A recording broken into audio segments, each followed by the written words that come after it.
everybody, and welcome to Rise of the Podcast. I am Jeremy.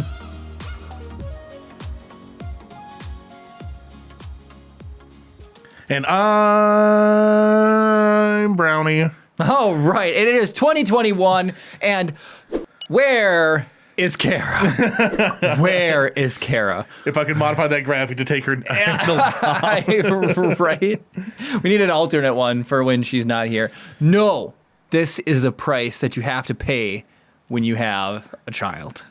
And Kara is paying that price. I've been getting pictures of baby faces mid-bathroom because Chip has been fussy today.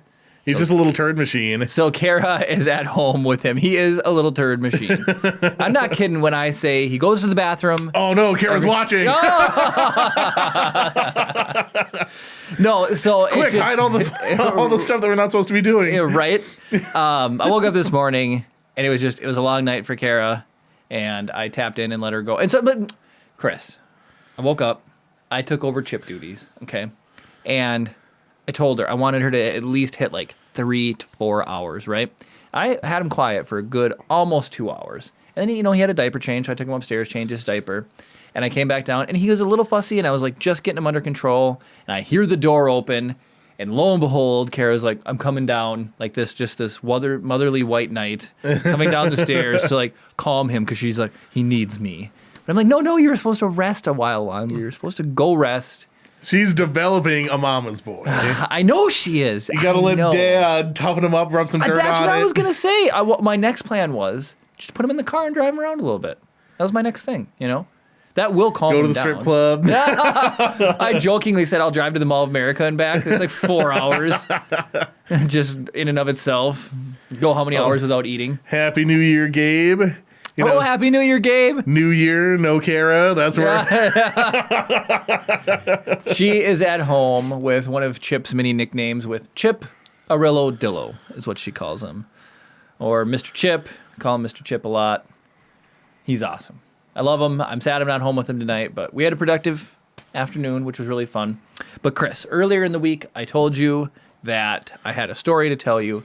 So as you know, everybody knows, I have my finger on the pulse of the internet. And I know what's going on. I need to make a graphic for that.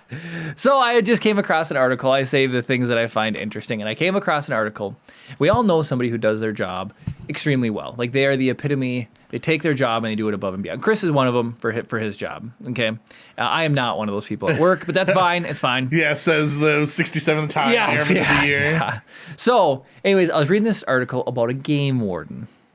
And this specific game warden, I don't want to butcher it, whether it was male or female. I got to pause you just for a second. Initially, you said game warden. I immediately thought video games. And I was like, what's a game warden? And then I was like, oh, a game warden. Duh.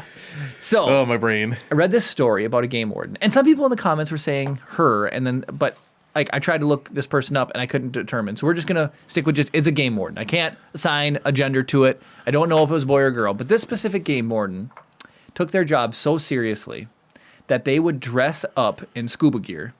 They would wait in the lake, and then if somebody was illegally catching like a certain type of fish, they would grab the line, follow it up to the person's boat, give them their citation, whatever means necessary, like commandeer their rods, but then they would go back in the water and wait for the next person. Now, that seems a little egregious to me. I read that and I was like, wow, that is dedication. Could you imagine reeling in a game warden? That'd be the most nightmare scenario. I mean, it's like just coming from the depths of just the water, and you'd be like, see the goggles and like I don't know tons about fishing, right? But like, how could she prove that you intended to catch that fish? Sometimes you just throw in a line and you catch some random whatever. Right. So the first thing will probably be like, you've got a trout stamp, right? Mm-hmm. I don't know how it works if you say you're not intending to it, but I'm pretty sure if you fish in an area where there's trout, supposedly, you're supposed to have the materials to fish there. So I could go fish in, we'll just say Lake A, and if it's typically northern and musky, you don't need a trout stamp if there's no trout in that lake. But if you go fish in a river where there's trout, I believe you're supposed to have a trout stamp because it's like you could be getting them type of thing. Okay. Otherwise, it's like, I don't know if somebody else was like radioing her or him, and like they went over their limit or something, and so they're taking their stuff, or maybe it was just out of Has season. like an X-ray machine to see how many fish they have in the live well. Sonar, bloop, bloop, getting every boat. Maybe they were illegally fishing. And that just reminds me of another story I'd heard. I may have told this before, but it's just really brief along the same note. Is there was some people that were hunting in Canada, and they were not supposed to be hunting moose, and they shot a moose, but the moose was a fake moose, and it was set by the DNR. And as soon as they shot it, the DNR showed up and took away their guns and stuff because they were illegally hunting moose. That'll get you every time. That'll get you. So there you go. It's a fake robot moose, and like the head goes up and down, and they got suckered in by. How expensive do you think a fake moose is? It's got to be a lot. And then just people putting bullets through it. Which has got to be crazy. Gabe says, I'd jump off the boat scared if I saw a body coming up with my line. Yeah, totally. Like, if you're fishing and a body comes up with it, it'd be like, whoa!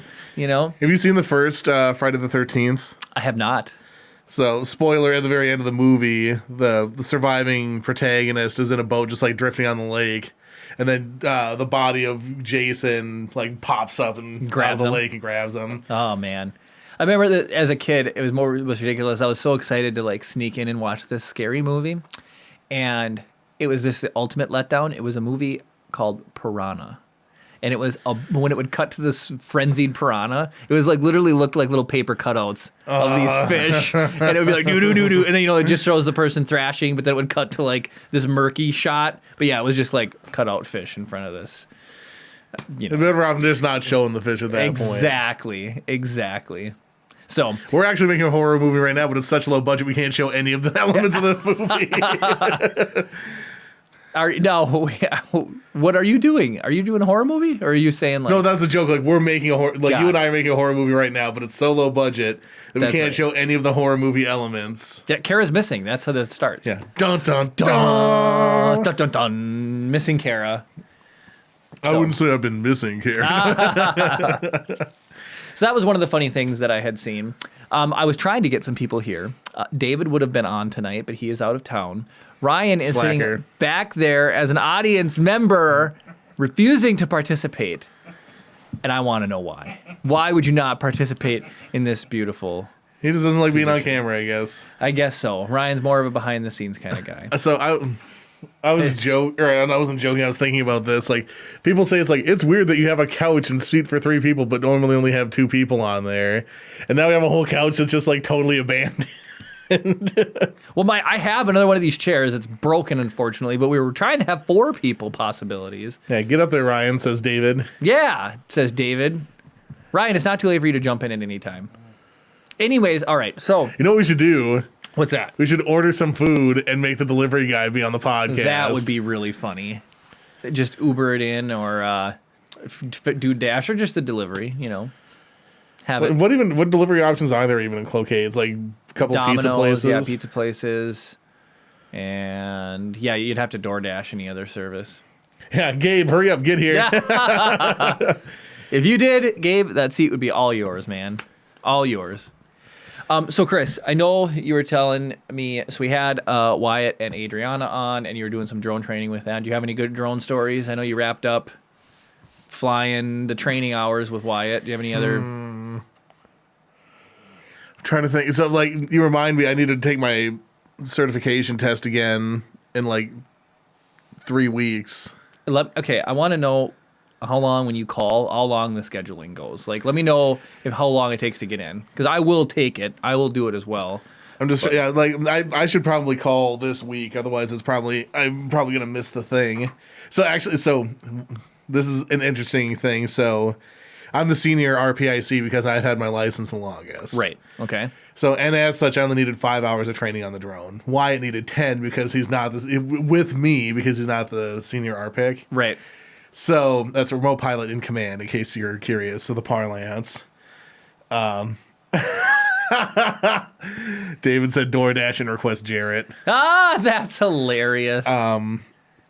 So I was talking, I was like, well, if we just wait, I'll just let my license expire. You'll become RPIC, yeah, you'll become the senior RPIC by default. and then you only need 5 hours. And then we'll just get you to 5, and then I'll quit. I'll just retake my because like it doesn't really matter if like Right. I just won't be able to fly while I don't commercially if I don't have my license for Right. a couple of weeks or whatever. And it was like that was gonna be the big scheme, but then instead we just flew circles around parking lots for 10 hours and called it good. I love it. That's why it's, if we create realistic standards for people to approach, instead of just having a number of 10 hours, that'd be cool if they had like a flight book. Like you need to do, a 90-degree shot or something. My boss was listening. Oh no! I'll make sure that it's scheduled. Dang! I gotta make sure that I don't tell any more risque work stories on here. Oh man, that's so funny. No, so what I was gonna say is it would be fun if there was actual like requirements, like you had to do like a shot around a building. Well, exactly. If it's just like a checklist of like prove that you can do these moves exactly and do them safely, and I think that's like the idea of having so many hours of flying, but like literally. You can go through everything that you conceivably need to do on the drone in like 3 hours. Right. You use the interface, like change the aperture, change this or that, get within get so many feet out, work with your spotter to do such and such a thing. Yeah. And they have like a little here's some suggested maneuvers for you to do while you're training. Like, it's like do a figure 8, which I can never think of a practical reason to do a figure 8 while you're recording something, but do a figure 8, do an orbit, do a low pass, do a high pass, do all these whatever. Use the active track, all those things. And it's like, if you can prove that you've successfully done those, then you're good, right? Yeah, it's like you should be able to take it up on your own. So it's like that every second that drone has been in the sky so far, I've been there for. But he has more drone flying hours than I do now because of the requirement. That's so funny. I've got like almost 8 and he has just over 10. That's so funny. So, but yeah. For people who don't know, I have the same drone that KBGR has. Yeah. Just a Mavic 2 Pro. I want to get the zoom, but I don't need it. We can requisition a zoom if we want. Is there one like neighborly that you can borrow? Yeah, they have a few in the pool. Yeah, that you can, if you need another drone for something, or if you want to use the zoom for a particular shot or something, you can have them send it up to you, and then you can use it in this. Oh, crap. I got to send the old drone back before the 18th. Oh, I got so much drone stuff to do. Man. I've also got to go, I got a bunch of stuff at the office that I need to pick up, too, so. You have to make a trip in there. I've only been back to work 5 times since quarantine started. Well, that's the point, right? I mean, that's the point. And I try to not go there as much as possible, just to. Ooh, I know something we can talk about. And it's very much related. So there was a shot that went viral. I think it was shot in Minnesota. Did you see the 3 bobcats that somebody caught with a drone? I did not, but that sounds like a thing you could do. So it went viral around the state of Minnesota. I mean, when I saw it, it had, I think, like 500,000 views or something like that. And it's these 3 bobcats out in a frozen lake, and this guy was flying the drone. Oh, cool. And here's what I love, right? Here's the thing. And you can share your opinion on it. So there's a whole bunch of people who say, don't bother wildlife with the drones. Yeah, that's a rule. So to me, I love it. The guy put like a disclaimer on it because he didn't want to get in trouble. But he got way too close, to be perfectly honest. He really did. He flew from like me to you away. Oh, that's so that's these cats are just looking at him, and they're like framed in and everything. And he's like, normally you're not supposed to bother wildlife, but they didn't seem to be too bothered by it, blah, blah, blah. They didn't seem to be too bothered by it to like take across the lake and swat the thing out of the sky. Yeah. Because that's how close he was. He was probably 6 feet off the ice, 10 feet away. Yeah, that's too close. I borderline was too close to some geese once. Oh, dude. Okay, now that's... When birds take off, I swear the only way that it made them take off was the thing. I was flying around them, getting shots of them. And I was like, it'd be cool if they took off. And I was like, eh. And I was like, I regretted doing it immediately because like, what a jerk move to just like, yeah. And it's not like geese are sort of skittish, but not super. Like, so you can almost walk up to a goose. Hey, you mess with the honk, you get the bonk. Yeah, exactly. So, but yeah, so it's just like, and it's like, it's not really like, honestly, like super worth it. It's like, you're just messing with nature. And when you mess with nature, that's when you get struck by lightning. So that's a funny story back when I was dating Kara that, I always want to, step in and be the cool guy. And so we were on a walk down by the river, by the St. Louis River. and there was these two geese, these parent geese with a baby goose that was tipped over in the mud. So they had slid down. Well, tipped over. But yeah, so these is a mud slide type of thing, a little one, probably 3 feet. It was just a muddy ramp into the water. So the mom and dad slid down and made it in the water, and the baby geese went down, but it like slipped in its back, so it was stuck in the mud on its back. And the mom and dad geese were sitting there making a honking mess, like honk, honk, honk, honk. So we walk over. Now, when you're around somebody who's been with like animals their whole life, Kara had ducks. I think she may have geese at some point too. But before I could even do anything, she already like had a stick. She's like down there in the mud, flipping the goose over, and she got him flipped over, the baby, and he took off into the water. And the parents were just looking at Kara like, thank you, but don't touch our son ever again, type of thing. And they swam off. I was just so blown away because she was so quick to action. I didn't even have time to like step in and be the guy who saved the goose day. But no, Kara did. If she would have been there, his goose would have been cooked. Yeah, right. Could you imagine just being like, oh, that's a bummer, little buddy. See you later. Just leave him sitting there honking. Yeah, I mean, that's how you get fossils, right? Right? He gets stuck in amber. Can you imagine what a horrible day that would be? Oh, Like, man. I'm late for work, it's a traffic jam. Oh, great. Amber. Just like, amber encases your whole car. Amber. But no, I wish you would have seen the video because it was just funny to me. Like the guy tries to disclaim himself out of any negative response. But people loved it. But it's like you can tell the people who know about drone rules are like, yeah, you shouldn't have got that close with the drone. Even though I don't know if there's a specific distance, but it just says, yeah, just don't F with animals. Yeah. But the zoom. Kara said she had a bunch of geese growing up. See, so she knew how to. Yeah. She didn't get the bonk. Yeah. She messed with the honk, but didn't get the bonk. Oh, man. I love that meme. So I've been thinking, Chris, of other ways that we can make the like add stuff to Brickable that might be cool. And I saw this one. There's this one channel, and it's like the Brick Experiment channel, and they'll take like aluminum bars, and they have like the gears and stuff, and they'll like twist the aluminum or break the aluminum, and they'll do stuff like that. But I thought it could be cool to do just a straight up scientific test. So we take like 1x1 studs, right, in all different colors, and like see if any of the colors break. Like we do pressure tests. And They're like stronger than the other colors. Yeah, like stronger than the other Like, colors. you want to build a house out of, here's the color like to what build it. color and like melting points. Brad of the bricks. said, the geese is where Kara got her laugh from. Not Not here to defend yourself, Kara. Boom. But then I thought it'd be like, like a 1x1 plate versus like a 1x1 brick versus like a 2x4 brick. Like, is there a ideal length for structure or something like that? Yeah, we can test and see what the strongest connection patterns are and stuff. Yeah, That'd be kinda exactly. cool. Yeah, so I thought stuff like that could make a cool video. Because there's tension, torsion, and what's the other one? Like the compression? Yeah. Yeah. That would be pretty cool. Kara says, you're so funny. Yeah. You could record geese songs, Kara, and put them into the microphone. Call in, phone a friend, I'll put you on the mic. So yeah, that was one of the things I was thinking about, but I'm trying to think, so back to just the drone stuff, because I just like talking drones for a little bit, because we don't get to talk about it. You guys are all at the mercy of what I want to talk about. So this is the worst timeline. So my funny drone story was one time I was trying to fly under a bridge, and the obstacle detection picked up the top of the bridge, and it tried to push the drone down, but it did not pick up the fact that there was water below, and it almost pushed it right into the water. David was spotting for me on that one. He's like, up. I'm like, what? He's like, you're good, push it into the water. I barely caught that one, so now I'm afraid to fly under bridges. I mean, in all honesty, I feel like we could probably just turn obstacle detection off for most. I don't need it. It doesn't need to be in sport mode necessarily, but you can just turn it off. Yeah. And then droning on about drones, exactly. And then the one time you were like, "Oh, get you and Kara walking the dog," and I thought it was cool, and so I put it on orbit while we were walking, and I let Kara run the controls, and it almost orbited right into a tree. I wish it was recording. It was so close.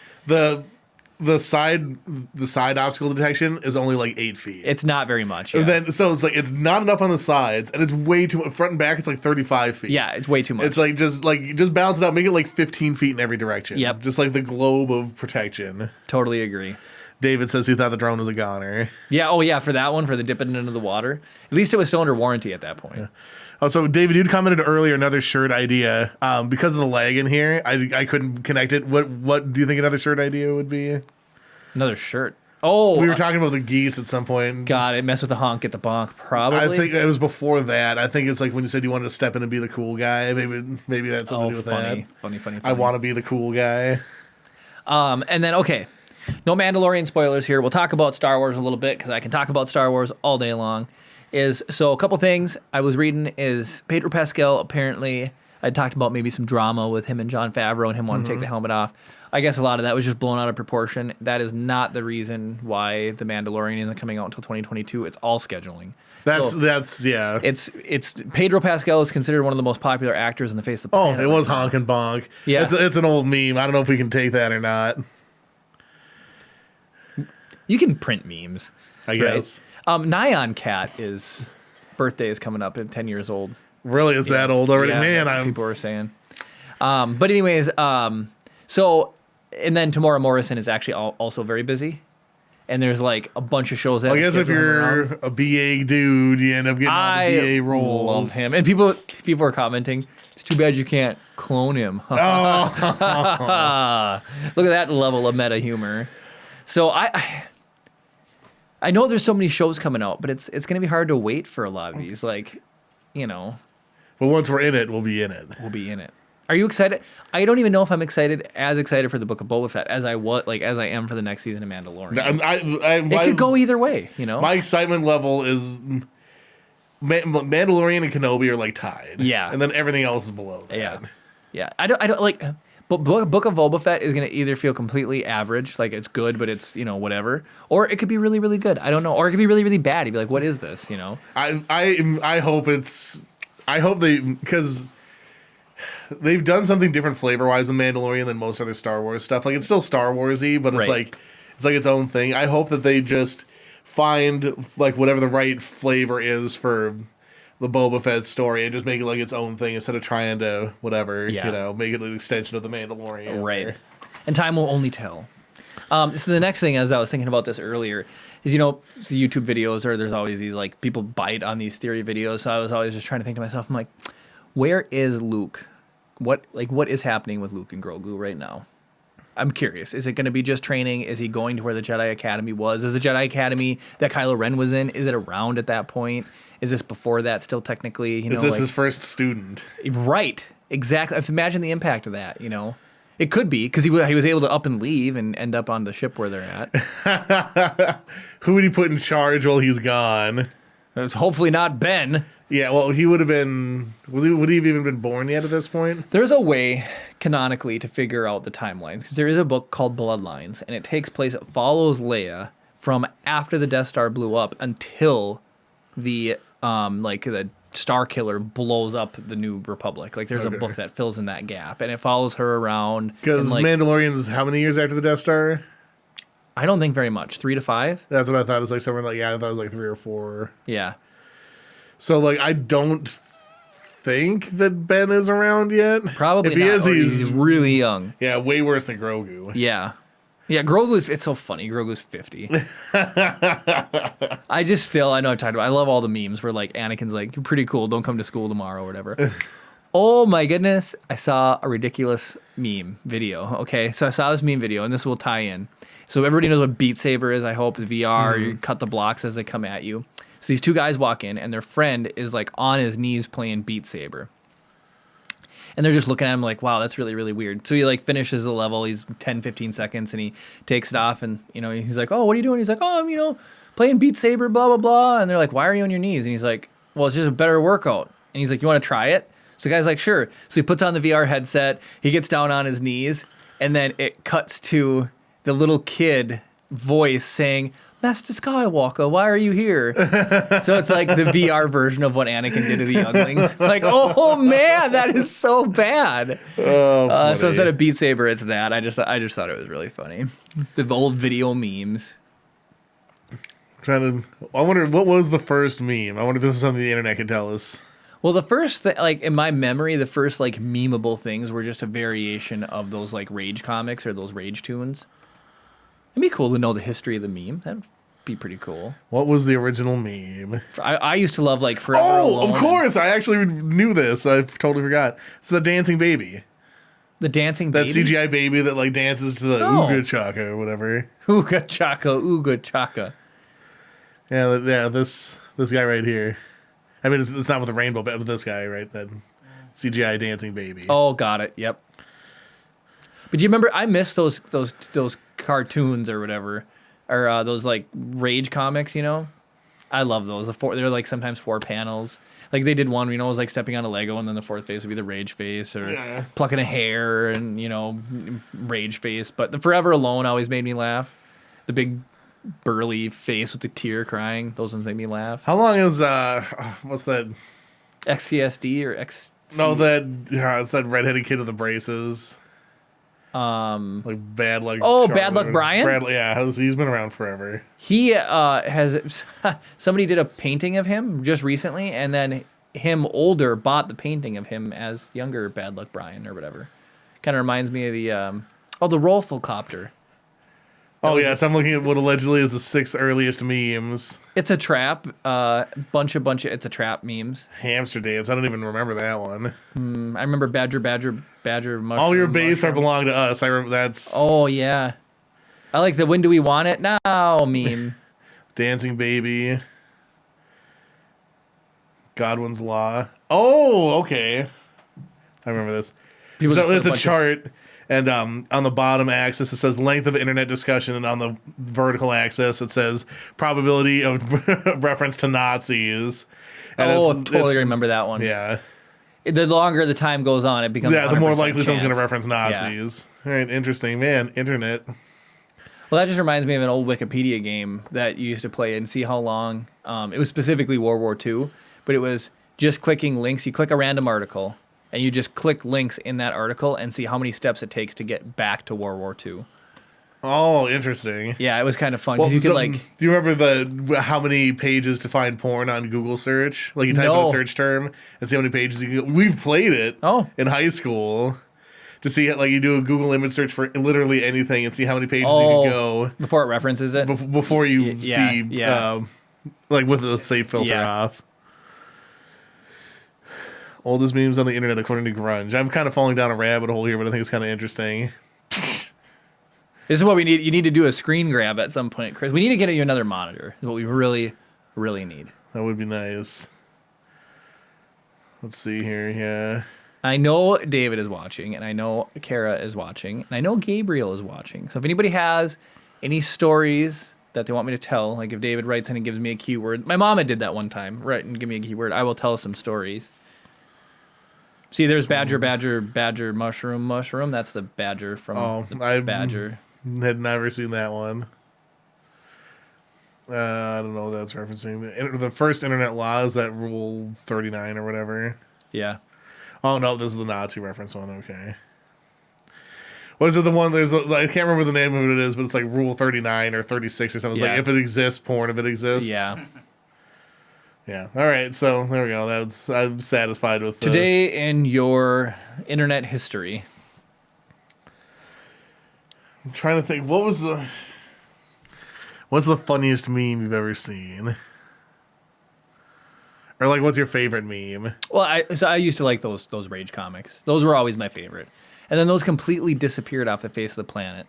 And then like when Snapchat came in, Your gamer score battle's the oldest meme. Oh, does David want me? Do I need to tell the gamer score battle? I think that's what David's talking about. I said make a comment and I'll tell a story. Oof, the gamer score battle. Oof. Hello, Gimme the Great on YouTube. Hi, Gimme the Great. What's your favorite meme? So Kara's not here today. So Give Me the Great. Welcome to Rise of the Podcast. We're going to just do a little shout out. Last time I did this, it was for somebody I knew. So hopefully maybe you don't know us. That would be cool. You'll get to know us. We talk about Star Wars a lot, and we were just talking about Mandalorian and all the new shows that were coming out. But then we went down the rabbit trail on memes. But normally we have Kara right here. We say, hi, His I'm wife. Jeremy. That's Kara. And then that's Chris or Brownie back there, who's the man behind the camera. We talk about Star Wars. We've been doing this for a lot of time. This is episode like 87. 80. What is it? 88. 88. I'm always a week behind. So 88, we've done this for 88 episodes. We do live. It's a great place. Come tell us a story about yourself. Tell us what your favorite Star Wars character is, your favorite Pokemon character, favorite nerd thing. how you found us. You're Yes. just browsing through here and decided to so- stop on in. We do talk a lot about Star Wars. We do talk a lot about other stuff too. So we're huge. all inclusive. We're huge nerds here. So talking about, I was reading about Xbox stuff, and then like I read this of things I wish the PS5 had. So apparently the PS5, you can't buy movies on the PS5. You have to go on your PS4, buy the movie, and then it's available for you to watch on your PS5. There's no That's got to be a firmware. It is. It is. It's just there's a store is messed up right now, so people are having problems with that. But it was just nice to read an article about all the things the PS5 needs, and that was one of them. There's a lot of problems with games getting downgraded. Like you can buy the PS4 version, and there might be an upgrade to PS5. If you're playing the PS5 version, it'll get automatically downgraded to the PS4. But I'm sure David wants me to tell the Xbox story. Okay. He said that he's subbing because we seem chill, and he can already tell he's gonna like it here. That's awesome. Nice. It's too bad Kara isn't here. We usually have guests. We're into a lot of like production stuff and local filmmaking. Yeah, Kara, we're in northern Minnesota. Yeah, we're in northern Minnesota. We talk about food and things we love to eat, and you know it's pretty windy and cold up here. oh yeah, you know for sure. Yeah. Oh, another quick tangent, really quick, Chris. My mom watched Long Way Up. Okay. Loved it. Absolutely loved it. That's She, like, Apple TV, right? that is on Apple TV. Okay. Yep. And we got the whole thing figured out. We went with the Fire Stick and Oh, great. I'm glad that worked. Yep, it totally worked. It just I feel bad because mine the app is built in. Like the Apple TV app is built into my TV. So I don't have to have anything else. So now for her, she has to go to the Fire Stick input. Then once she's there, then she has to launch the Apple TV app, which is a little bit annoying because it's an extra. Yeah, it's an the extra more step. steps, the more annoying it gets. Yeah, for sure. But and then it's like then it offers. It's like you can watch Netflix or YouTube or whatever through the Apple or through the Fire Stick, but then you can just it's already built into her TV. Yeah. So it's like how many times you have to log into the same service on the same device. Yeah. And then it's funny too. It's like with Apple TV, you can also stream that stuff. Like David was telling me, it'll if you pick something you want to watch, it'll like tell you what streaming service it's on, and then if you have it in your if you have a subscription to it and it's linked to your Apple account, you can just like watch it through Apple TV. So it'd be funny, to like pick your favorite YouTube show. You go into the Fire Stick, into the Apple TV, into YouTube through Apple TV on the Fire Stick. It's Inception, but with streaming services. Yeah, it's like how many people are getting paid for me to be able to watch this? So I'm going to go back. I know David wrote it on the screen because I said write in a comment, and if you want there's a story you want me to tell, I will tell the Gamerscore story. So if you guys remember, way back in October, David and I were in a little Gamerscore competition, and I just over To the the detriment years, of his health. Yes, it was absolutely insane. So over the years, I've accumulated a gamer score of around 150,000 back in October. So over 15 years of playing, you get 150,000. This is like 10,000 a year, okay? So it's a little more than 1,000 a month. That's not so bad when you break it down that way. That's like fully completing a game a month. Yeah, that's not bad. Or starting 30 games and getting you started playing achievement. Yeah, exactly. So it's not so bad. So David, he wanted to close the gap a little bit. He felt like he wanted it to be competitive. Now, And this here's is the somebody thing. you've known for 1,000 years. 1,000 years. So back in October, Dave and I got in a competition, and he was just trying to close the gap, and I wanted to secure the lead. So we both played frivolous games and 5-minute games, and we're studying YouTube videos and playing and going back and forth. And I was able to clutch the lead for the month. So David had already come up with 8,000 points. So let's just say he was 10,000 behind me. So he was only down by 2 for the month. But then I came back and challenged that 8,000 grab or 6,000 grab with 6,000 to 8,000 of my own. So because of that, he maintained the same distance overall that he was. Mm-hmm. So that was pretty frustrating. So then in November, it was smooth ride, right? October was done. It was the end of the month. So through all of November, even through the holidays, it was fine. Then all of a sudden I log on and David's up by 6,000 points again. And there was no way, I was looking at the games he was playing, there was no way I was going to be able to play those same games and pull in that lead. So I pulled out the wallet and I bought a game that was worth 2,000 gamer score, and another one that was worth, it's just a couple bucks, and another one that was worth 1,000. And right within 20 minutes left of the month before because it clicks over at 6 or 7 p.m. on the 30th of the month. Doesn't matter if there's 31 days or not. And I put myself another 1,000 in for the month, okay? So I took the lead again, further in that gap with a nice safety cushion of gamer score. So December rolls around, right? I get on, and he's only about 1,000 ahead the entire month. Nice, easy month of December. I'm playing games I want to play. I'm playing Cyberpunk, playing some Call of Duty, and then I go on and check, and all of a sudden, with a day and a half left, he's up by 4,000 points. Within 10 minutes of me seeing that 4,000 lead. David adds, when we made a pact for no spending money for achievements. Yes, David, we made a pact, and I broke. So... Hold on, how long have we been on the internet? You're just like Hitler. So 4,000, right? And then I refresh to see what games he's playing, and he's off the leaderboard. He's off. He's gone. He's still my friend, but he's off. So David went into his profile settings and blocked people from seeing what games he's played and his activity. And in doing so, removed himself off the leaderboard, but I could still see his total amount. So now... I called him up. I was like, what do you think you are doing? What did you do? And he's like, just don't worry about it. The score will be turned back on after the clock resets for the month, right? So then I went crazy, right? Now, in October, we were at 150,000 in October. I'm at 196,000 right now. So in 15 years, I got 150,000 points. In a month and a half or 2 months, I got 46,000 points. That is to put it into perspective how crazy this is getting, right? So I get all these points. I'm sitting there. I'm like, whew. These are just couple minute games, right? It's seriously, it's ridiculous. Then I look, and one of the games I bought in November added 1,000 points for free. So I got that 1,000 points, and it explained the gap that David had taken up. So at this point, I go back and look. David is not my friend anymore. And I looked at Kara, and she was mad. She was like, this is getting out of hand. You two need to stop what you are doing. This is bad. Now, here's the thing. It was radio silence on my part, and it was radio silence on David's part, but I thought he was over there, red, steaming, like, I'm not even your friend anymore. I felt so bad. I had to stare down and sober up with a glaring face at his reality. Is it what's more important, your friends or your gamer score? And I made that decision right then and there. That gamer David score, can go F off. Gamer score is not anywhere near as important as my friendship with David. So for a day, I just had like this sinking feeling. I was like, oh man, I feel so bad, you know? And I'm afraid to call him even because he unfriended me. He unfriended me. I felt so bad. So then I got the He says, well, I was a little mad. I got the first blast of fresh air. I got a one of the many pounds off my back was lifted when he liked a picture of Chip on Facebook. So I was like, well, if he still likes Chip, there's hope for our friendship. He's independent. He's only 50% you, so he's still likable. There's still hope for our friendship, right? So then, and I was checking his score. Even though he blocked me, or he unfriended me, I could still search his name and see him, right? And see I his thought you score. could log into Kara's account and snoop. No, right. You know that it's bad if you unfriends Kara too. Oh, right. And he hadn't. So it's like there's still hope for this.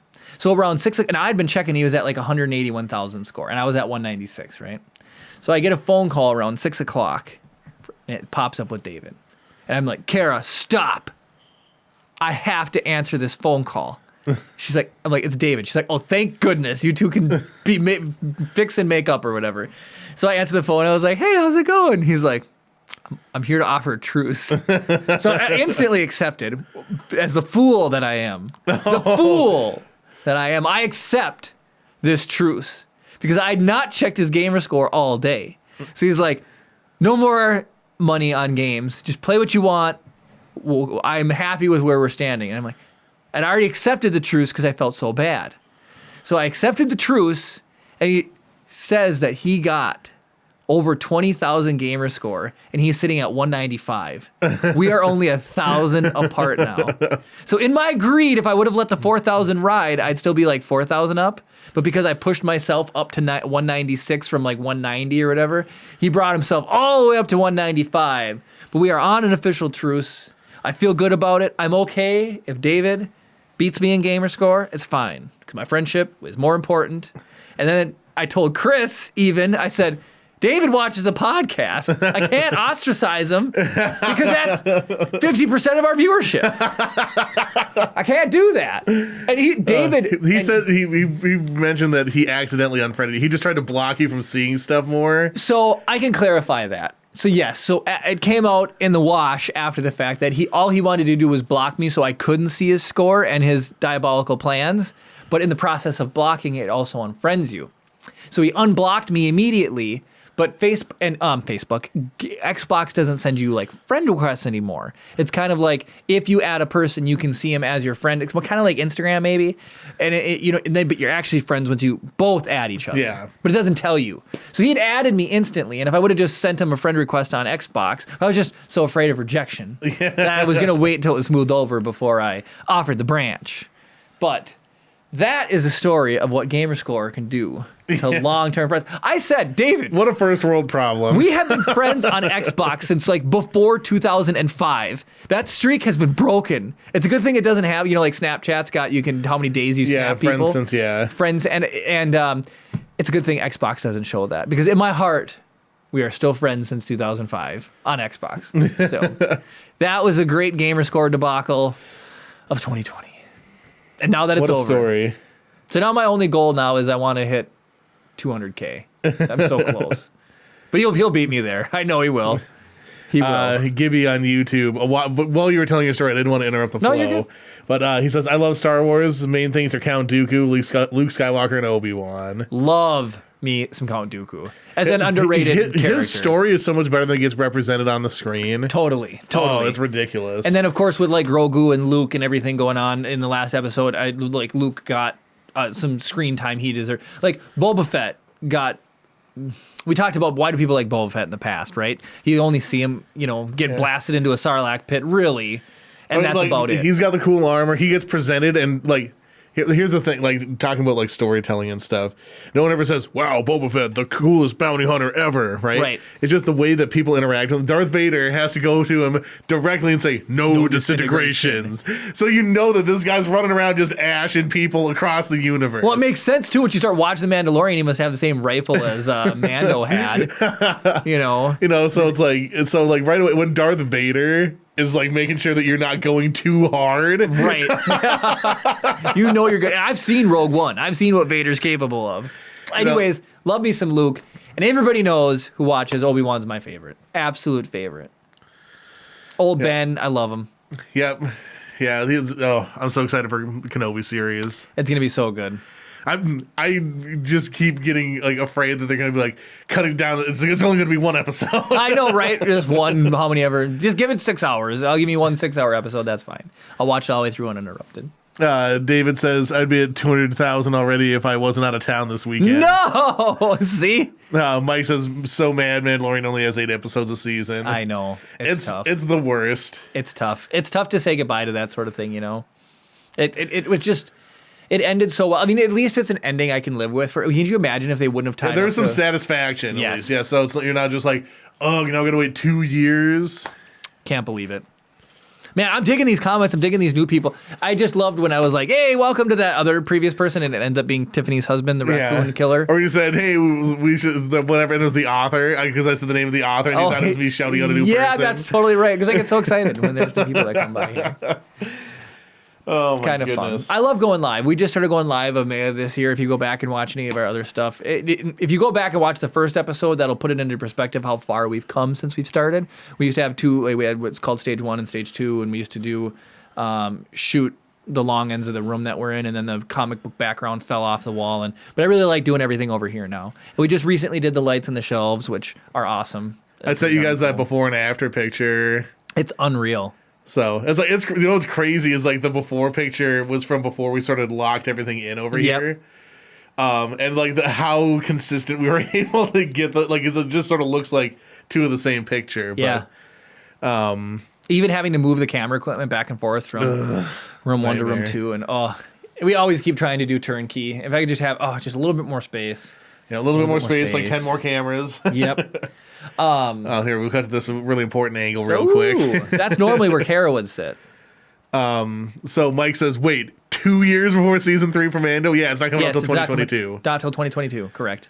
Well, I suppose 2021 now. Oh yeah, so it's just next year. It's just next year. I was also trying to say 700 days from now. I was trying to tell Kara, I'm like, Chip's a year old. She's like, nice try. He's 2 weeks old. No, he's a year now. You can say he was born last year. That's my favorite thing. That type of stuff will never get old. Gibby says he found us in recommended. Oh, nice. Well, thank you, YouTube. Yeah, for throwing us a bone. Yeah. We've had some unfortunate feelings towards YouTube occasionally. Man, Gibby, I'm so glad you're here. That's so awesome. If you're comfortable, you can say like what state you're from. Let us know, or where you're from in the world. We have Gabe from Puerto Rico and Brad from California. I love these guys. They've been on here forever. Juliet doesn't get to tune in live as much, but she's coming in from Georgia. This letter right here is actually from Juliet. Chris, we can do the thing. If you want to send us an email, you can send us an email at contact@riseofthepodcast.com. You can tell us about your Star Wars experiences. You can tell us about your favorite characters. You can challenge Jeremy to feats of strength. Yeah, right. You can do whatever you want, and we'll read your letters live on the podcast. We will, absolutely. Oh, from the great state of Texas. Yay! I love Texas.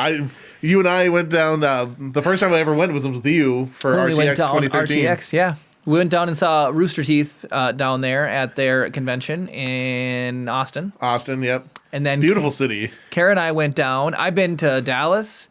I've been to Houston. I bought a car out of Houston. My friend Dave and I, who's watching, we brought an RX-7. And we drove it all the way set from on fire? Yep, many times.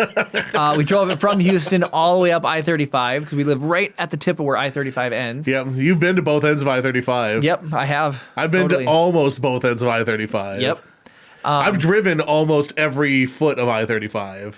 Yeah, isn't that crazy? What I'm missing is from Dallas south, from Austin south. Oh, yep. And then from Dallas to Oklahoma City. That's it, huh? I've driven every other inch of that highway. Well, and it's so funny because it's like, yeah, literally I can drive I-35 to its end, right at the tip of Lake Superior there. It's where it ends on the north side of things.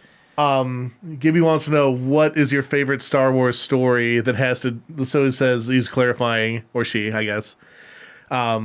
What I meant is a story of yours that has to do with Star Wars. So something Star Wars related. I think I have a really good one that I like, but. So, okay, I'm going to. I long-winded Gibby. I'm a long-winded, very aggressive storyteller. So basically, Star Wars has been a big part of my life since the beginning. I used to watch the reruns on like TLC and TNT and all the old movie channels. And my parents are like, we like Star Wars. We think this is something that's okay for you to watch. You go ahead and watch it and absorb it. Then the movies came out in 99, and I got to go see, Chris and I went to the movies in 99 and went to the mid-releases. I was 10, 11 years old seeing these movies. And then the one came out when I graduated high school, Revenge of the Sith. Yep. Revenge of the Sith came out when we watched high school. But then it had been put on the back burner in my life after that movie for quite a few years. I was really into cars for a while and stuff like that. And then I got... And Star Wars didn't really have a whole lot of action outside of like the Clone Wars. It didn't. It didn't really. And I didn't even watch the Clone Wars until 2015, and it had came out in 2008. So it was kind of on the back burner until I got a Star Wars Lego set. And then that's why you can see why there's so many Legos around. And then once I'm like, oh, I remember how much I love Star Wars, it became a thing that was easy for people to shop for me. They were able to get me Star Wars presents. So then it was like, the more presents I got, the more I like Star Wars. The more I like Star Wars, the more people gave me presents. So it became this cyclical thing. But the big defining moment for me recently was when they re-released the movies. Watching and seeing The Force Awakens come back, I had so much hype to see a Star Wars movie in theaters again. And I loved The Force Awakens. It was a clone of The New Hope. That's fine, but it was awesome. But my favorite Star Wars experience that I've ever had was going to Star Wars Celebration for the first time in Chicago in 2019. Yep. 2019. Kara and I went to Star Wars Celebration in Chicago. She has this awesome cosplay of Ahsoka that she did. Very, very, very, very good. A Fulcrum. If you want to see it, on our channel, we have the I'm No Jedi parody of Bad Guy. Yes, and you can see Kara. We did an awesome parody of the Billie Eilish song, and Kara's in it, and she dances around and sings this parody. And it's Can't really, dance really a whole fun. lot because the Laku are kind of all over the place. And which Rosario Dawson found out how hard that is. I'll also add, she's flossing because I told her to floss. Yes, and I endorsed everyone it. hates it. But I think it's hilarious. People are 50-50. They either love it or they hate it. But anyways, I went to the Star Wars celebration, and I knew, like, I was blown away. I had never been to a con before. I've been wanting to go to Comic-Con my whole life. So to see one that was like nothing but Star Wars was absolutely awesome. We walked around and we met people that were in the 501st who were super passionate about building Star Wars props and dressing up as Star Wars characters. We saw all the cosplayers who are all super nice and who love to take pictures with you. We had all the people who loved Ahsoka come up to Kara and want to take pictures with her. I remember She said she did like 500 pictures. Oh, or it was something. unbelievable. It was unreal at how much fun it was. So then there was a General Kenobi from the Clone Wars that came up, and when those two stood next together, that was the longest photo op we had because people just kept coming and coming and coming to get Ahsoka with General Kenobi. And he had like the same hair color, like the reddishy blondish Kenobi hair color, and then the plasticky armor, and then the pose, and it looked really good. Cara looked awesome. It was so cool to see everybody, but getting to meet the celebrities like Peter Mayhew, we met a couple weeks before he passed away. We got to meet Lando Calrissian, so Billy D. Williams. We met D. Bradley Baker. Ashley D. Bradley Baker and Billy D. Williams is really easy hard to mix up. So the only person, and he just wasn't there, it would have been Mark Hamill. I would have loved to have met, and then Carrie Fisher had passed away at that point. But getting to just meet all those people was absolutely amazing. Anthony Daniels was a stone throw away from me a couple times. Finn was walking around on the floor. John Boyega was around, Finn, and it was just so awesome. Mark Thompson, the narrator, and Timothy Zahn, the guy who wrote the Thrawn books. Timothy Zahn, legend. It was unbelievable. He's been writing Star Wars books forever, like the non-canon ones. Some of my favorite non-canon, what do you call them now, legends? Yeah, legends. Legend stuff for Timothy Zahn. So, long story short, I love so much Star Wars, but being able to go to the Star Wars Celebration, we immediately had gotten tickets. We got tickets for Disney After Dark for the 2020 one in Anaheim that was canceled or postponed due to COVID. Now. Yeah, to 2022. So that's gonna be a year, dude. Mando season 3, celebration. Star Wars After Dark. Our tickets better be grandfathered in for Disney After Dark because that was an absolute nightmare to get those tickets. Yeah, yeah. So the website crashed. I had them in my cart. And then the website had crashed and my purchase didn't go through. Absolutely nothing. I didn't get a confirmation email or anything. 3 or 4 days later, I get a phone call from Disney saying, we realized you got these tickets and the purchase didn't go through. Well, they called you and you didn't answer. I didn't answer. I had to call back. And it was like something bar in Disneyland. Yeah, it was the Disneyland bar number, like a restaurant bar and grill that was in Disneyland when they called me back. And I was able to get the tickets and... Oh, I hope we still have them. Well, so that Star Wars Celebration Chicago is the reason the podcast exists. That is the reason the podcast exists. Yep. So, Gibby says they're currently reading Jedi Lost Count Dooku. Oh, okay. I have a story about that. That was originally an audiobook, okay? And we went by the Penguin Publishing audio book place at the Star Wars Celebration, and they had a sneak peek at that when that book was coming out. And the audiobook was coming out, and they were talking about how they got the actual voice actress that played Asajj Ventress to voice Asajj. Oh, cool. And the Clone Wars actor that did the voice of Dooku also did it. It's a tremendous audiobook. I can't remember his name. But to sit there and these people talk, like I'm talking passionately about Star Wars right now, these people were that passionate about this book because they were the ones who worked on it and made it into an audiobook. So awesome. Christopher Lee. Well, the original Count Dooku, but who does the voice for the Clone Wars one? Oh, that's right. Corey Burton? Must be him. Michael Donovan? One of the two? Really? Michael Donovan? Is that different Michael Donovan. Okay. So anyways, yeah. As far as... Corey Burton is the Clone Wars one. Got it. If you want to know just like my favorite Star Wars story that's being told. My favorite thing around Star Wars is when we... Oh, hold on. Okay, so he's a dude. Yeah. Definitely... Yeah, the audiobooks are totally worth it. Oh, they're awesome. They're as fast as reading it yourself, and then you get that little extra sort of textural experience of like the different voices and stuff. And sometimes, you'll read like a paragraph and you'll totally not retain it and have to go back and reread it and stuff. Yep. You don't have to deal with any of that. Too bad we're not brought to you by Audible. Right? We should be. But so my favorite Star Wars related thing is when we went to Galaxy's Edge and you and I were looking at the X-Wing. The Resistance X-Wing, and we're like talking about it. I was like, oh yeah, this got blah. And then we're talking, then all of a sudden like this shadow comes up upon us and we get tapped on the shoulder and it's freaking Chewbacca.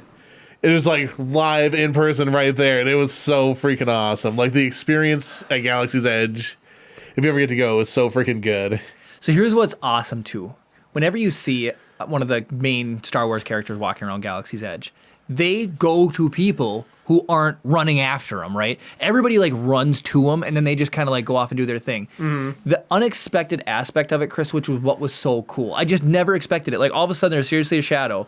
We both turn, and it's like there is Chewbacca right there. We're in the middle of nowhere, just like off by this X-wing, large as life, literally. Yeah, and we're just sitting there BSing about, oh, is this the Rebel or the Resistance version, and all like nerding out about this X-wing.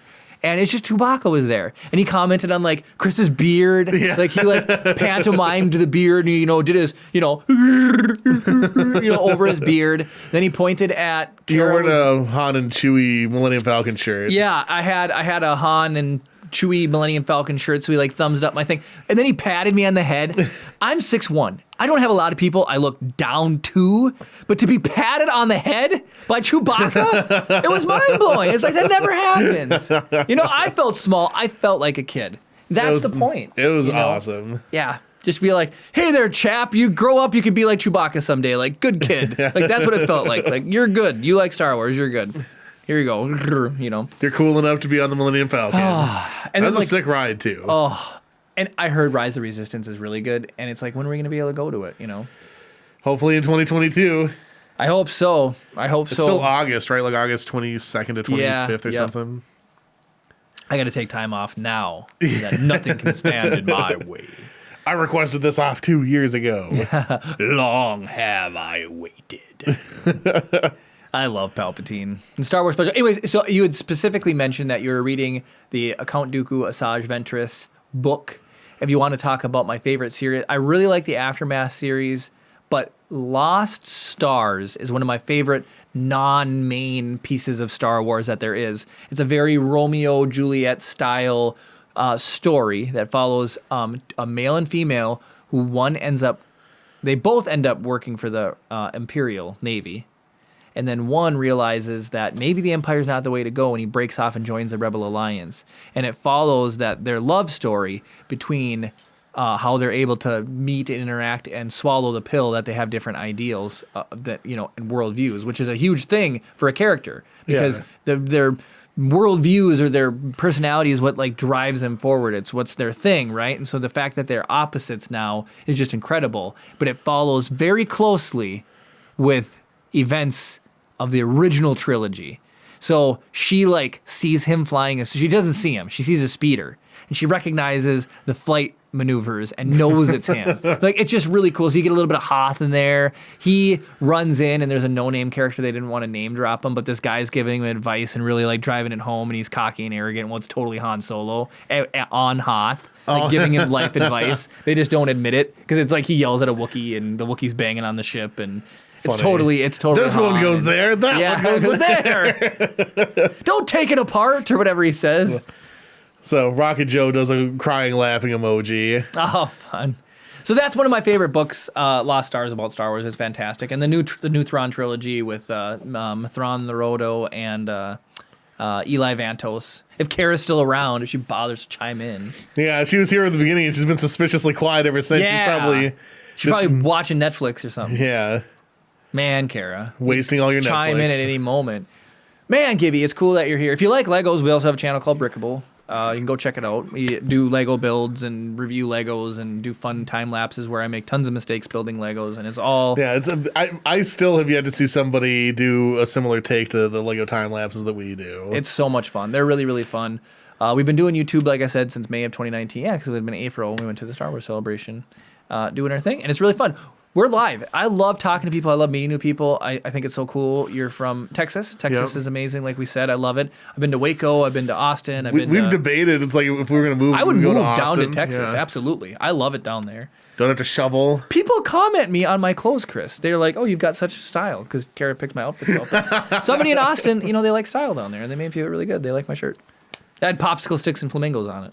So. Well, that's right. You guys went down there. You went and got some home slice. Yeah. Oh, dude, home slice pizza. Yeah, absolutely. So good. So, was there a comment? I saw a comment. Oh, yeah. So, Rocket Joe said, I can't believe you like Star Wars. You're never going to have friends. Hence the empty couch. Yeah. Hence the empty couch. Oh, that was too Gibby. Oh, got it. But yeah, your wife can't even stand your Star Wars obsession. Not right. She had to bounce. Sorry, everybody. That reminds me of Indiana Jones. Mom never understood your obsession with the Grail, Dad. I know. Oh, yes, she did. Only too well. Only too well. Oh, I love that movie. I still cannot believe he's gone. Sean Connery. I cannot believe it. He lived a life at least. Yeah, he did. It was so cool. I loved all of his movies. Indiana Jones growing up, man, that was... I believe that people should read books instead of burning them. I was reading a really cool thing about Indiana Jones and how people were mad at the way Rey was portrayed because she had too much natural talent. And somebody made the counter argument that Indiana Jones had a bunch of natural talent. But then the thing is, it's assumed that you see Indiana Jones when he's older, so he's had time to build up to this talent, and they like tell everybody. Yeah, because he's like mid-30s at least by the time you. So it's plausible where like Rey didn't have like the pre-abilities that Indiana Jones would have, but then they went back and they did the thing where he like uses the whip for the first time as a kid in the third one, Last Crusade. I love that. The book is in Berlin. I love that movie. Is there a way to call in and add our opinion from Final End Productions? I mean, you can. If you don't get a carpal tunnel from typing it out, we'll definitely read your comments on here. We have an email, which Chris said, we would, okay, there's a tool that would make calling in a lot easier. It's one step away from being easy to interface. We're getting there. So yes, that'd be coming. And if you have any, advice on how, but there's an audio mixer that will allow us to be able to take phone calls. And that'd be pretty cool. Story short. And we would love like to a burner have that. number or something. Yeah, absolutely. For people to call Google in. number. You can just assign a Google phone to it. And but yeah, there's a new audio mixer. Too bad we didn't get the $2,000 stimulus instead of the $600 one. We could have got the mixer instead, or paid for internet for a month. Yeah. Instead, I love it. Is Rocket Joe new? Yeah, I think so. Well, hello, Rocket Joe. I'm really bad at remembering who's come in and not. Well, I just assume everybody's new half the time. Yeah. Yeah, normally, welcome. We've been doing this for a while, live since May of this year. Is that right? Or no? Well, we did our first live one in May, and then we started going live regularly in July. And then we've dressed it up from here. Yeah. But this is a place we come and do this every Saturday at 7, like not fail. That's why I'm here. Kara's home. We just had a baby. Kara and I just had a baby in 2 weeks ago. And so I am here just for the sake of it. Because you're a good dad. Yeah, that's right. We just want this to be a place where you guys can comment in a discussion and then hopefully in the future call in and shoot the breeze for an hour and a half each Saturday. And we love doing it. We talk about Star Wars. We talk about other stuff too. Plug away. If you want to use this space to like plug your own product, I will come and check out your stuff. If you have a YouTube channel or if you have any like Instagram or anything that you work on the side, passion projects or hobbies, put them in the comments. We'll definitely check them out. It's always interesting checking out what drives other people to actually make content. Because like most people are passionate about something, but is it to the level where you're actually going to create something out of it? Absolutely. So. And it's been fun. If I have a couple like recommendations, go back and watch it like a minute. You don't have to watch the whole thing. Watch a minute of the first podcast we ever did, and then come to now. It's quite crazy how much it's changed. But then I recommend going and checking out the Dorito or the chip. The chip up? Nope, the box is out in the hallway. We had a fun episode where Kara had to lick a 9-volt battery, and then I had to eat the one chip challenge. Thanks to Chris's sister. Haha. Which was super crazy. Oh, did we get a shout out? Or did we get a plug? No, I'm just taking care of something real quick. Oh, got it. Got it. That's really fun. We love Mando, absolutely. We have guests on sometimes. We're really into filmmaking besides Star Wars. We really like production, making films, photography. And so we have had the awesome opportunity to have on people like, his name is Keith. And he has a movie on Amazon Prime called Gravedigger Dave's Halfway House. We've also had a couple on here named Wyatt and Adriana who shot, and I always butcher it. Chris, help me out. Name of their movie? Blind Truth. Blind Truth. It is on Amazon Prime as well. They're both free now, right, if you have Prime? Yeah. Yep. So go to Amazon, check out Blind Truth or Gravedigger Dave's Halfway House to see some local production that was made right here in our hometown of Duluth, Minnesota. It's pretty darn awesome. Awesome. For a couple of 23, 24-year-olds running around, like what they were able to get done is pretty insane. I can't forget one of the most important ones. Also, Cinephile Studios on YouTube is also a local. Did you see he launched a new channel? He did? Yep, the Daily Cinephile. I did not see that. So yeah, it's a daily vlog channel. Fun. So I've watched both of them so far. It's interesting. It's a departure from because like he normally does like movie reviews and stuff. Yeah. And but what he's doing, oh my gosh, just oh no, get out of here. I'm doing all sorts of broken things right now. I'm sorry. You breaking stuff? Are you breaking stuff? Yeah. Do we have some comments? We got to go back. No, we're good. We're good. Yep, we're fine. Okay. Well, So- the board. Oh yeah, we had Daryl on. He made his board game All Hallows Eve. Yeah. Actually, What do you have going on back there? I have What? my copy. You have a copy? Yep. So cool. Is this your copy? That is my copy. And now when we want to play it, we can play it with your copy, Chris. So we had a local guy on here, and he hasn't done anything. This is just literally him, right? Yeah, everything in there he made. So his game is called All Hallows Eve. And I got to play my first game with Daryl. And it's a very fun take on a board game that I've never played before. So there's two different style characters. You have these awesome gridded boards. Okay, you can cut to my angle, Chris, and I can show you a little bit more. You have these awesome gridded boards with sidewalk, houses, and obstacles. And you have two different types of ways to play. Oh, real quick, we can't forget to shout out Latin Operation Forces, says Gabe. I want to do a special shout out to the Latin Operation Forces, who we've originally met on Facebook. Because we like to stream. This goes to Facebook, YouTube, and Twitch all at the same time. Until one of them wants to partner with us, they're going to all three. Yes, exactly. Latin Operation Forces is an absolutely awesome group where we get so much of our Star Wars information and any type of gaming, PS5, Xbox, PC now stuff. They go live. They do live streams. We get to see their builds, but it's their personalities that really make these guys awesome. They're a great group of people. Go check them out on Facebook. If you guys have a YouTube, throw it on there or let us know where you can see them. Yeah, go ahead. Feel free to dump some links in the chat. Dump some links. Dump away. Link dump. Deploy. Yep. So Daryl's game, it's really cool. There's two different types of ways to play. There is a group of trick-or-treaters, and there is a group of monsters, okay? And right now there's three. There's Mischief, the pumpkin man. Yep. Witch, and Cog, who's my favorite, who I got to play. And it's kind of, what would you describe it as a cross between? Like the cards are like have abilities in them, just like any type of playing card game, like Magic. Yeah. Abilities, it's like it seems like when it's being described, it seems more complicated than it actually is. Very easy. It's like a lot of games. Like once you actually start getting like into the flow of how the gameplay works, it goes quick and it's really fun. It simulates trick-or-treating, but you're trying to collect all the candy before the monsters kill all the children. Yes. It's really, really, really fun. It is very, very fun. Very creative. And like I said, handmade in Minnesota. You can go to facebook.com/allhallowseve. And check it out. We will put Daryl's game in Kara's spot. There we go. Look at that. It's short. Aren't you a little short? Daryl's short. He understands. There you go. That's perfect right there. Now, I can crack a short joke about Daryl because he does it to himself, right? Yes. If somebody self-depreciates, you can crack those jokes. Yeah, absolutely. I hope. No, Daryl's absolutely awesome. Daryl told me some awesome stories of just his life. Just the last time he was down here about... He was dropping off the game, actually. Oh, is that what he was doing down here? Nice. But it was awesome just about what it's like being a father and stuff like that. It was really cool. Made me feel good. Made me feel really good.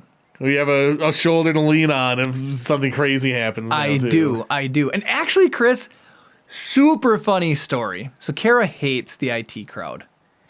It's because she doesn't have intelligence. So, they made a special edition like last year. They made Yeah, it was like one-off, yeah. Have you seen it? Yep. Okay, I just watched it this morning. Kara was upstairs trying She says to sleep. I'm artistic. Yeah. She says I'm emotionally artistic. That's not a thing. I'm on the artistic spectrum. You're on the artistic spectrum. That is not a thing. This is all IT crowd if you didn't know. But it's so good. the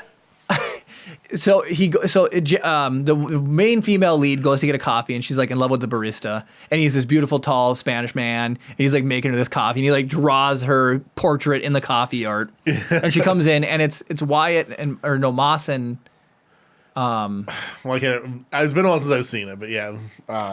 because the lead calls him Ross, so his name starts with an R, right? Yeah, so it's Morris Moss is one of them. Yep. And then so I can't remember the Scott's name. It's killing me.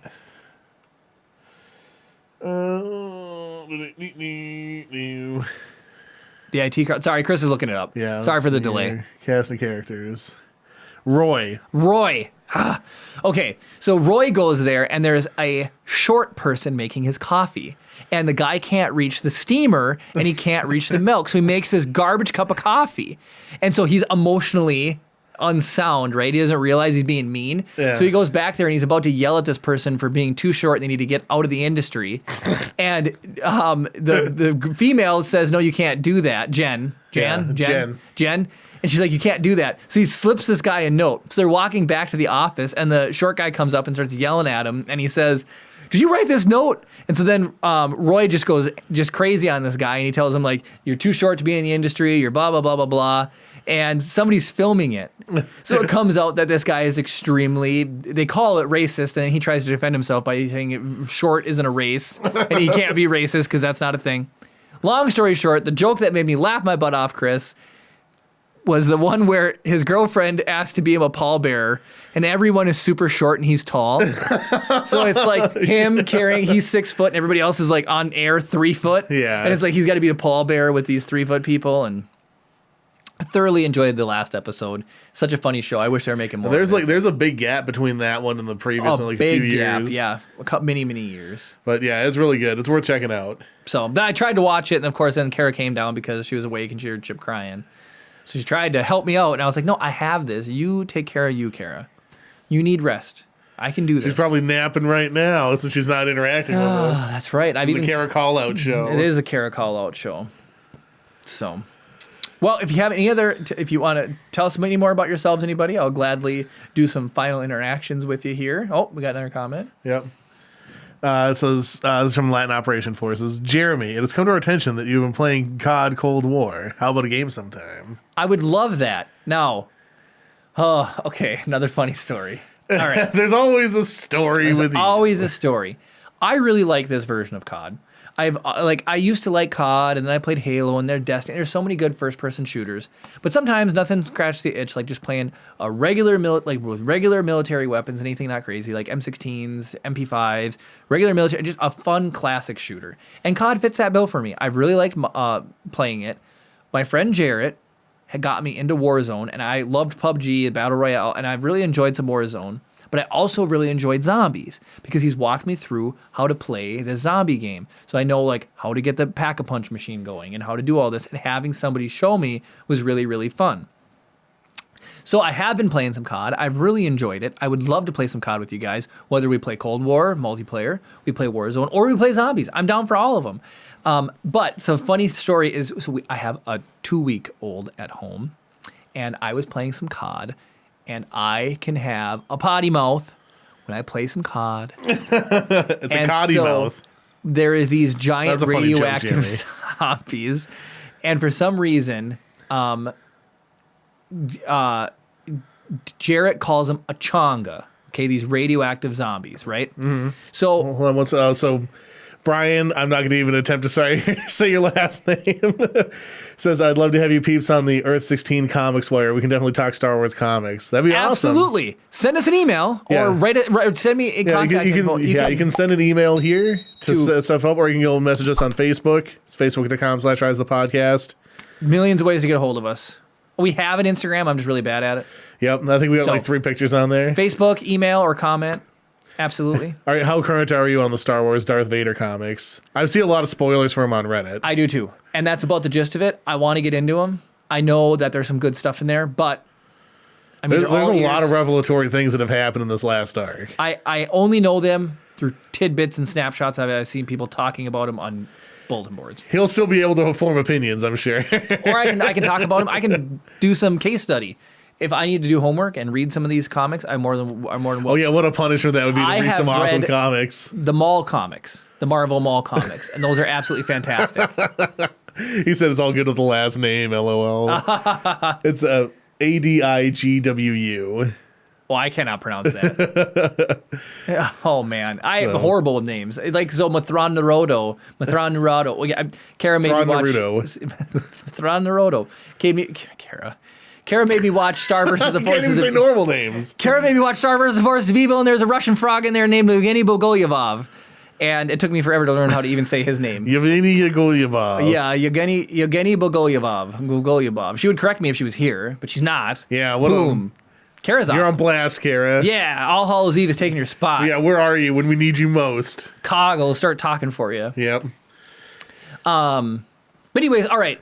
COD story. Oh, anyways, back to the COD story. Yeah, All I was going to say is I was having a potty. So Kara just said I can't be a sailor and play COD around my son.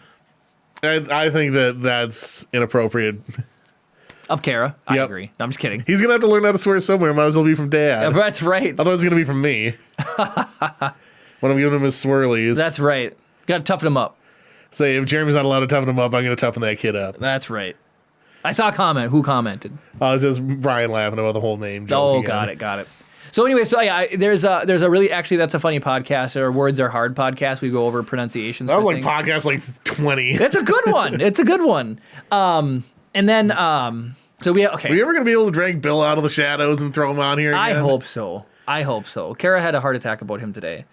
He had a relative pass away. Oh, but the way no. the Facebook post was written, it made it seem like he passed away. Oh, So- dang. Kara was in full out. She thought he had passed.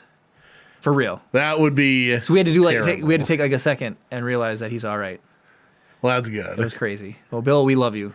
If we could ever get out of this freaking Walmart 19, I know. So that's how we refer to the current state of the pandemic. okay. Long story short, we did an ad once, and I just said I had to go and buy a Lego set during COVID Yeah. -19, and YouTube shut down the video or the ad because I said that in it. Yeah, because the word was in there, they were afraid that it might have Misinformation about the whole pandemic and stuff. It's like, I appreciate what they're trying to do, but like, it's literally him making a joke about having to go out in the current state of the world. Right. So, Latin Operations Forces, in reference to your swearing, says, in that case, we recommend you play away from the baby while playing with us. Yeah, I'll play in the basement. There's nothing about first-person shooters that... It's calm and relaxed. Yeah, exactly. It's all high stress. Like, a buddy of mine loves all these first-person shooter games, right? And he's, like, decent at them. But, he gets frustrated super easily. It is frustrating. And he just, goes off and is like, why do you play this game? All you do is just get mad and quit. I saw a funny meme about that. It just shows like a cartoon, and it's his girlfriend saying, "Why do you play these games?" And he yells, "I'm relaxing." I am relaxed or whatever. He just gets all angry and I'm not angry, you are. You are angry. So okay, COD. Trying to pick up where we left off. I think I had a story to tell. I think it was the swearing story is what you were talking about. No, just don't play around shit. But I had one after that. Well, I'm sure that you do.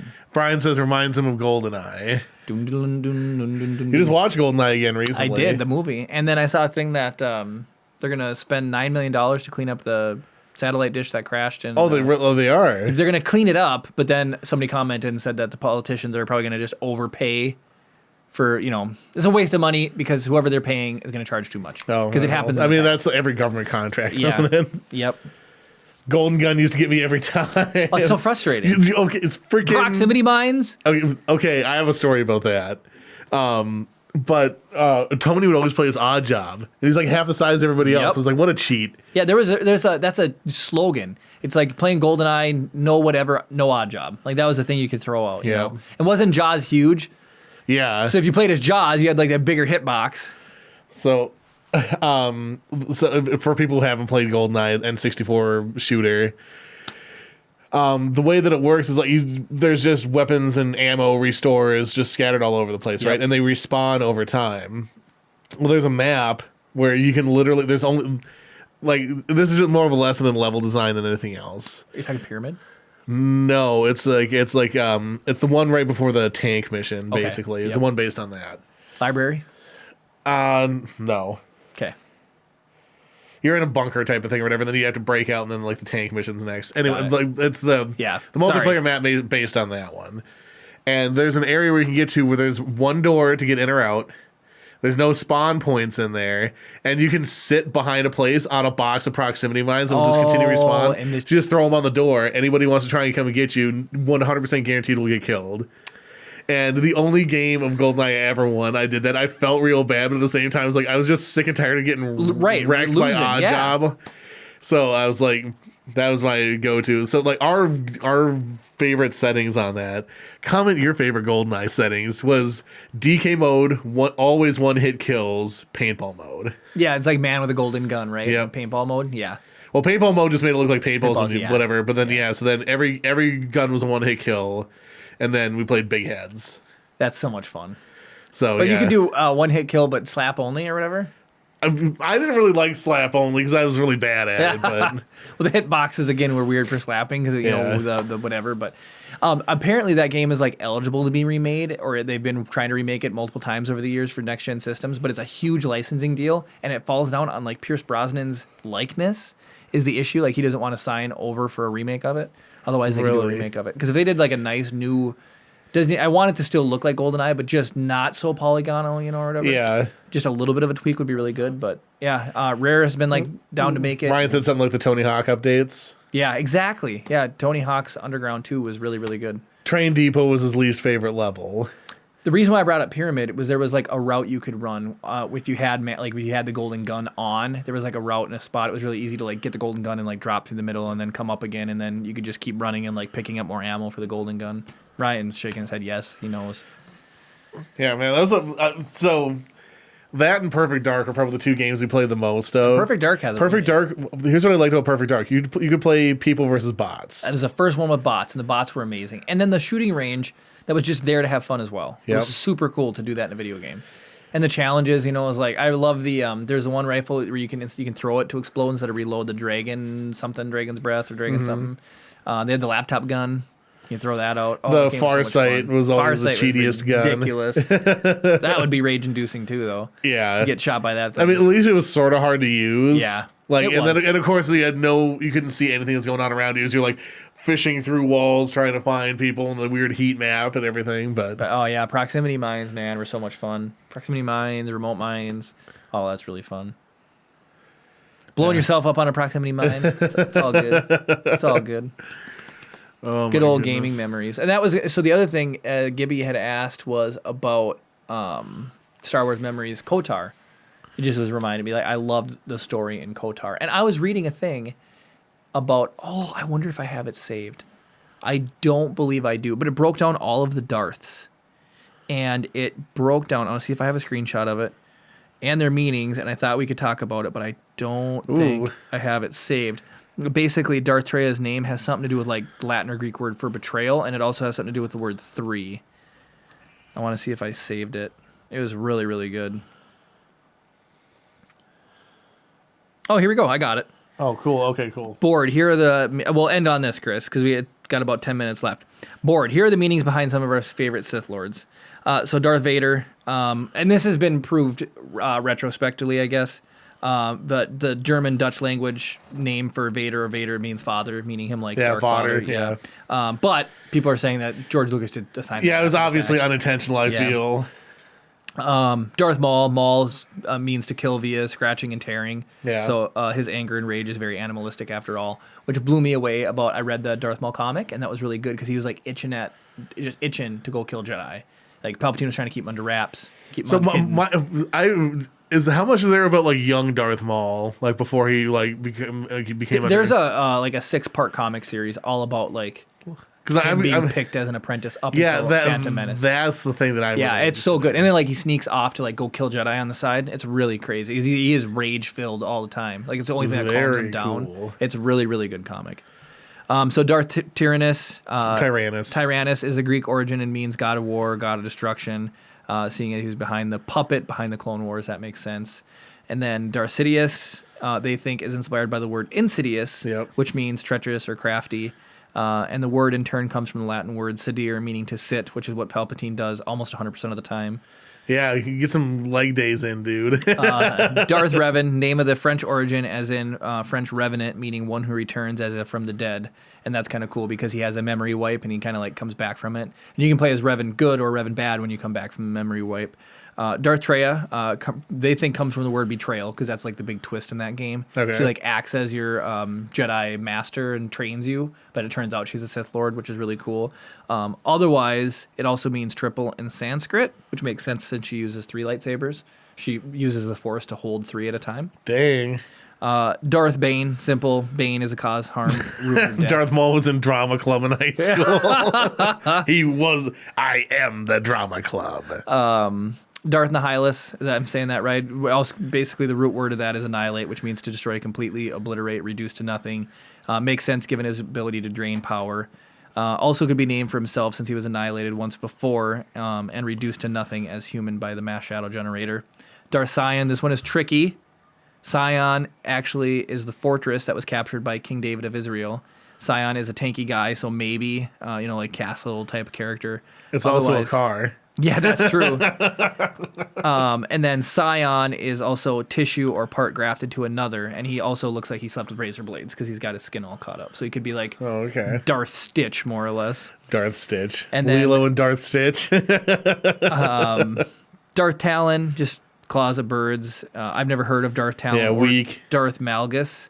But Darth Plagueis, just the word plague, which was an infectious disease. Darth Plagueis the Wise. Have you ever heard the tragedy of Darth Plagueis the Wise? Exactly. So I came across that. I thought it was kind of cool.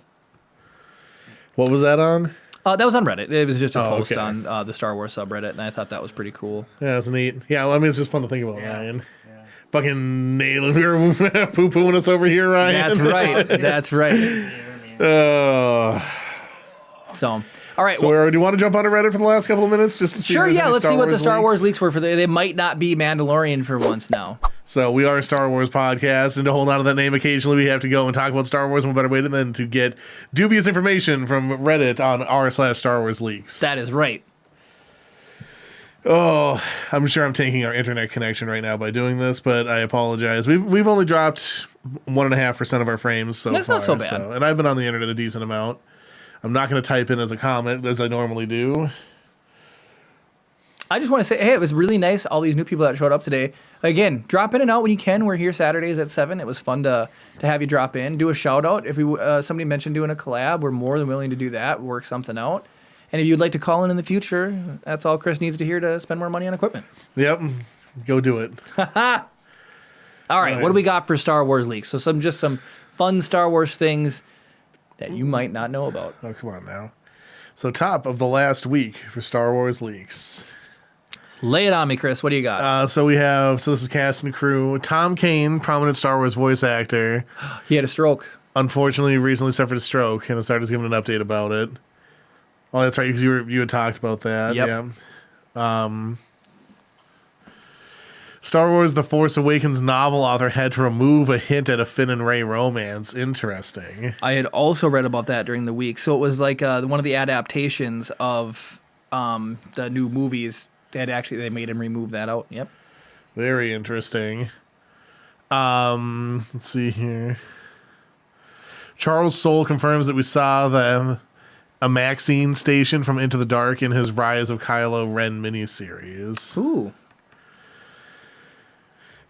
Chris Pine, this is behind the scenes, Chris Pine commenting on Patty Jenkins' Road Squadron. I had spoken to Patty about not my involvement, but the story. She talked to me about it, and it sounds really, really great. If there's anyone who can reimagine and breathe fresh new life into it, it's her. So, awesome. So basically they're saying Rogue Squadron, the show, is going to be good. Such a fun game. I love that game as a kid. N64, Rogue Squadron. If you beat the entire game and met some certain criteria, you could get the Naboo Starfighter, and it just absolutely wrecked. I think you could also get the Millennium Falcon. And just the way they did that. I've talked about Forza in the past, like how it's cool to get your cars in your garage. Yeah. When you played the Rogue Squadron and you went before every mission, you had your hangar, and you'd fill your hangar with all your ships, which was really, really cool. I kind of sort of wrapping up on things or whatever. Like, we're both been playing a lot of Cyberpunk, and for all the bugs that there are in it, it's still been a really fun game for me. Really, really good. But that's the one thing I wish there was, like a garage where you could go and look at all the vehicles you've collected. Like, if they're gonna give you 50 freaking car missions. And they give you apartments, like you get the one with Pan Am or you get the one in Night City. It's like, why can't you put a garage on there? Yeah, well, if you finish the, I can't even think of her name now. She was the, Judy? Yeah, Judy. If you finish her. I almost am done with her. Sorry. That unlocks her apartment too. Oh, really?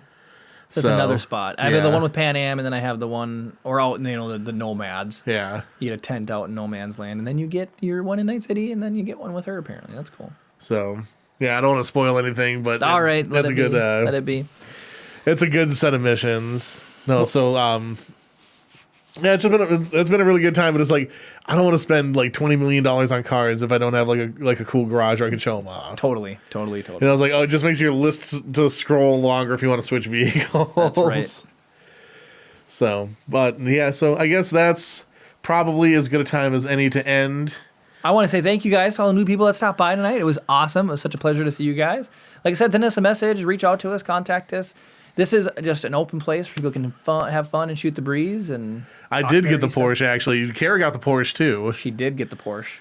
The gate shut on her, which was really funny.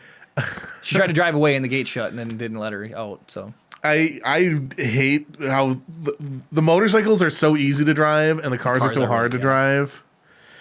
It's outrageous. Like it's I don't want to talk about it. Okay.